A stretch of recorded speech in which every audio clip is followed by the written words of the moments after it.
안녕하세요.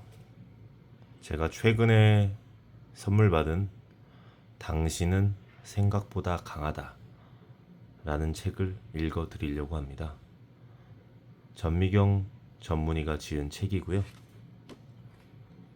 오늘 시작하도록 하겠습니다. 첫 장. 스스로를 괴롭히는 생각의 고리를 끊는 법. 자책과 후회, 과도한 자기 연민으로 괴로운 당신에게 라는 대제목을 가지고 읽어드리도록 하겠습니다. 행복한 사람은 자기 자신에게 덜 집중한다. 어느 우울증 환자가 증상이 호전되면서 이렇게 말했다. 사람이 단순해지더라고요. 배고프면 먹고 졸리면 자요. 누가 옆에서 뭐라고 해도 한 귀로 듣고 한 귀로 흘려요. 예전에는 그게 안 됐었거든요. 하루 종일 곱씹었었어요. 누가 무슨 얘기를 하면 나한테 왜 이런 얘기를 하지? 내가 무슨 실수를 했나? 앞으로 어떻게 해야 하지? 이랬거든요. 남들이 하는 얘기들이 머릿속을 시끄럽게 했어요. 지금은 다 편하네요. 우울증으로 내원하는 환자들은 신체적으로 무기력하고 하면서도 정신적으로는 머릿속이 복잡하다고 호소한다. 몸은 축 늘어져 있으면서도 머리는 분주하게 돌아가고 있는 것이다. 자신의 부정적 감정이 제일 중요한 사람들. 잠시도 쉬지 않고 머릿속이 시끄럽게 돌아가는 혜연 씨는 자신을 실패자라고 생각한다. 원하는 대학, 원하는 회사에 들어가지 못했고 안정적인 연애는 해본 적이 없다. 불안감이 몰려올 때면 내 인생이 어디에서부터 잘못되었을까 원인을 찾는다. 어린 시절에 맞벌이를 하는 부모님이 자기를 1년 정도 할머니 집에 맡긴 적이 있는데 그때 애착 형성에 문제가 생긴 것 같은 생각이 든다. 중학교 때 따돌림 당한 적이 있는데 그때부터 인생이 꼬이지 않았을까 하는 생각도 든다. 혜연 씨는 과거에서 빠져나오지 못하고 과거에 사로잡혀 살고 있다. 그것도 행복했던 과거가 아닌 불행했던 과거의 흔적을 되돌려 기억하면서 자괴감, 열등감, 분노, 수치심의 감정을 되새김질한다. 혜연 씨는 겉으로 보기에는 주변 사람들과 잘 어울리는 무난한 성격이다. 그러나 속을 들여다보면 부정적인 피드백을 받는 것이 싫어서 남에게 맞춰주는 것일 뿐 타인에게는 영 관심이 없다. 예민하고 까칠한 진짜 성격은 가족만 알 뿐이고 직장 동료나 친구들에게는 보여주지 않는다. 사람들과 있을 때는 와, 대단하다. 정말요? 라는 감탄사를 남발하지만 거기에는 영혼이 담겨 있지 않다. 단지 이 타이밍에는 이런 반응을 해줘야겠다는 생각을 할 뿐이다. 혜연 씨 나름대로 이유는 있다. 항상 머릿속이 복잡하기에 타인이나 세상이 비집고 들어올 틈이 없다는 것이다. 혜연 씨의 머릿속은 나로 시작해서 나로 끝나는 생각으로 가득하다. 내가 잘 해낼 수 있을까? 일이 잘못되면 내 탓이겠지? 누가 나를 비난하면 어떡하지? 이런저런 걱정이 머리를 가득 채운다. 자신에게만 초점이 맞추어져 있어 타인의 관점으로 세상을 보는 눈이 없다. 혜연 씨가 세상을 보는 기준은 나에게 친절한가? 아니면 나에게 친절하지 않은가다. 혜연 씨는 자신의 머릿속을 스스로 복잡하게 만든다. 꼬리에 꼬리를 무는 생각이 한번 시작되면 정신의 에너지를 다 잡아먹는다.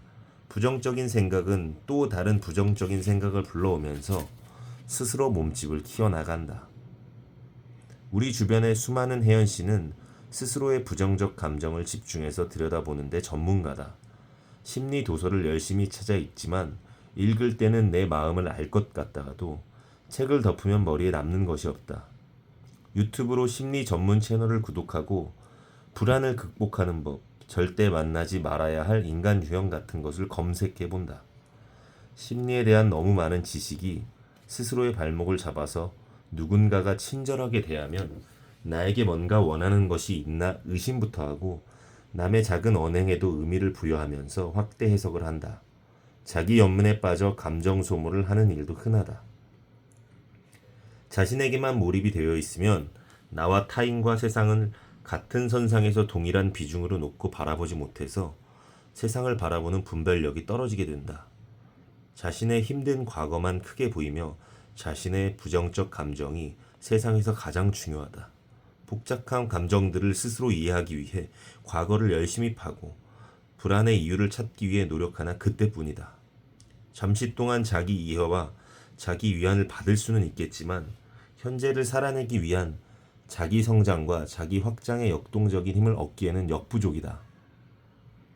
인간이 가진 무한한 자율성과 의지와 능력은 나의 불안을 파고 과거를 뒤지는 방식으로는 절대 키울 수 없다. 20살 때부터 같은 고민을 했던 혜연 씨의 삶은 10년이 넘도록 달라지지 않고 제자리 걸음이다. 자꾸만 나에게로 향하는 생각을 지금 여기로 잡아끄는 법. 혜연 씨에게 필요한 것은 자기에 대한 생각을 덜 하는 것이다. 우리는 흔히 자기 성찰이 꼭 필요하며 자신의 행동을 돌이켜 생각해야 문제를 해결할 수 있다고 생각한다. 그러나 생각을 곱씹는다고 해서 좋은 해결책이 나오는 것도 아니고 더 나은 사람이 되는 것도 아니다. 오히려 쓸데없는 생각으로 감정 소모와 에너지 낭비를 하게 되는 경우가 더 많다. 복잡한 생각은 복잡한 감정을 불러오기 때문이다. 혜연 씨처럼 머릿속이 자기 자신으로 꽉 차 있으면 부정적인 생각들이 자연스럽게 따라온다. 과거에 있었던 일을 떠올리면 후회와 자책이 따라붙으며 미래를 떠올리면 불안감이 따라붙는다. 나에 대한 부정적인 생각들은 하지 않으려 들수록 점점 더 나를 잡아먹는다. 머릿속에 떠오르는 생각들에 깊은 의미가 있고 대단한 진실이 담겨 있을 거라는 생각을 버려야 한다. 자기와 의식적으로 거리두기를 해보자. 가장 쉽게 할 수 있는 방법은 자기 자신이 아닌 것으로 주의를 돌려보는 습관을 들이는 것이다. 우리가 우울할 때 가만히 우울에만 집중하고 있으면 기분이 나아지던가? 전혀 아니다. 기분이 우울할 때 나가서 산책을 하거나 영화를 보거나 친구를 만나면서 자기가 우울했었던 것조차 잊어버렸던 경험이 있을 것이다. 하버드대 사회심리학자 데니얼 웨그너가 흰곰 효과라고 이름 붙인 이론에 따르면 흰곰을 생각하지 말라는 말을 들으면 오히려 흰곰이 더 생각난다. 흰곰을 떠올리지 않는 방법으로는 까만 코끼리나 노란 카나리아를 의도적으로 생각하는 것이 가장 효과적이다. 과도한 자기 몰입에서 빠져나오기 위해서는 지금 여기에 집중해야 한다. 나의 주의를 잡아태는 불안한 과거와 미래에 대한 걱정을 의도적으로 현재로 가지고 와야 한다. 커피 한 잔을 마시면서 커피의 향과 맛에 집중하자. 친구의 고민을 듣고 있는 지금 이 순간은 친구의 마음과 생각에 집중하자. 전시회에 가면 작가의 세계를 이해해보고 자연스럽게 감탄하자. 조금씩 연습하다 보면 세상에 좋은 것들이 천천히 눈에 들어올 것이다. 친구의 마음이 느껴지고 벚꽃의 아름다움이 보이며 음악의 웅장함이 귀에 들릴 것이다. 그래야 세상을 향유하면서 세상 속의 나로 살아갈 수 있다.